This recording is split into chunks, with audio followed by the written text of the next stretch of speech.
Can a $12 lunch change the way think about racial wealth disparity in America? How about a $30 lunch?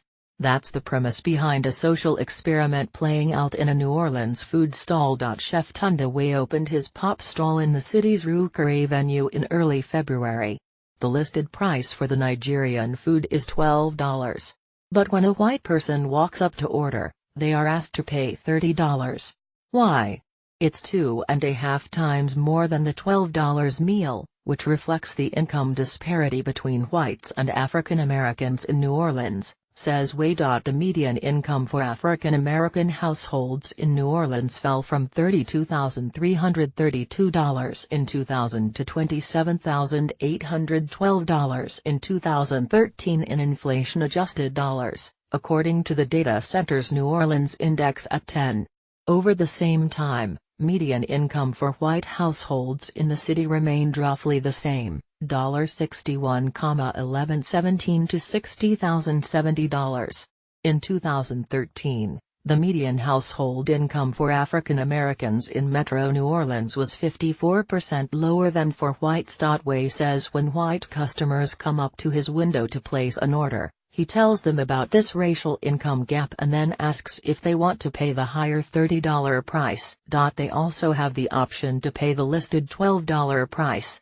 The difference between the $12 and $30 meals, customers are informed, will be redistributed to minorities who buy food at the stall. How do white customers react to the proposition?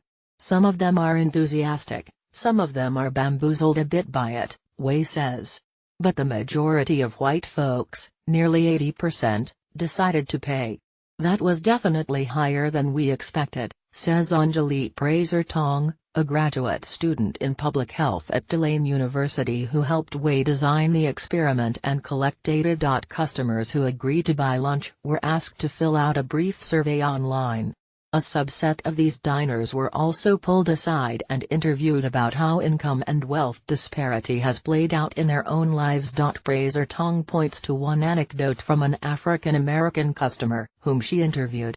I asked her, if you had been given access to more resources while you were growing up, would that have changed your life in any way? Praser-Tong recalls. She immediately had an example.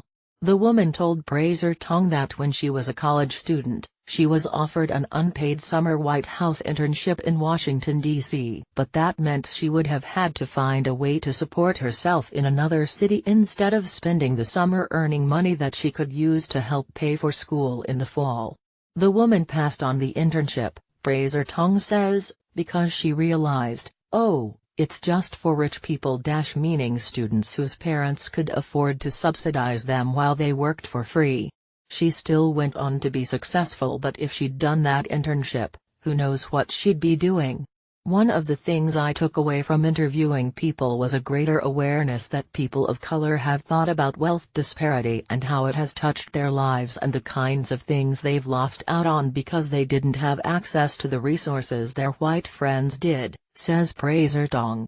Not that white people weren't aware, but they never really thought about how that might have affected where they are in the world in relation to people of color. They never stopped to think, oh, that car my parents gave me in college allowed me to drive across town to get a good job. As Praser-Tong points out, it's not a strict scientific study. One limitation of this experiment is that the customers who came to the stall were all in a higher than average income bracket. Praser-Tong says that may be one reason why the vast majority of customers of color, African Americans, Latinos and Asians, decline to sign up to receive the redistributed money made from charging whites the higher price. As of February 28, the day the premise of the experiment was revealed in a Times-Picayune article, 64 people had completed the survey, which included 32 whites, Praser-Tong says. 25 white customers paid the extra $18, adding up to a pool of $450. Only 6 people of color had signed up for distributions, which they would split evenly among them, $75 each. The food stall, called Zartch, a reference to a 19th-century black South African woman infamously paraded as a freak show in Europe, will be open through Sunday, though the data collection part of the experiment is now over. While this experiment focused on racial income disparity in New Orleans, the numbers when it comes to the racial wealth gap in America are even starker. White families accumulate more wealth more quickly than do families comprised of people of color. As NPR's Code Switch team has reported in 2013, the median white family held 13 times as much net wealth as the median black family and 10 times as much wealth as the median Latino family, according to the Federal Reserve Survey of Consumer Finances. There are many reasons cited behind this gap, including slavery and institutional and governmental discrimination that excluded people of color from programs that helped Americans build wealth and pass it down through the generations. As Code Switch writes, segregation and redlining by banks made it impossible for many Black and Latino families to secure mortgages. For example, the GI Bill, which helped establish an American middle class by helping veterans pay for college and buy homes after World War II, mostly excluded people of color. One goal of his experiment, says Way, is to get people to think about how the racial wealth and income gaps affect their own lives, and also how they can as individuals be a force for change. We think of this as a systemic issue, like something that happens outside of ourselves, when in fact the aggregate sum of all of our actions and choices exacerbates or ameliorates the wealth gap, says Way. That includes actions like where we choose to send our children to school, where we choose to buy a home and, critically, how we choose to spend our money and where we choose to spend our money.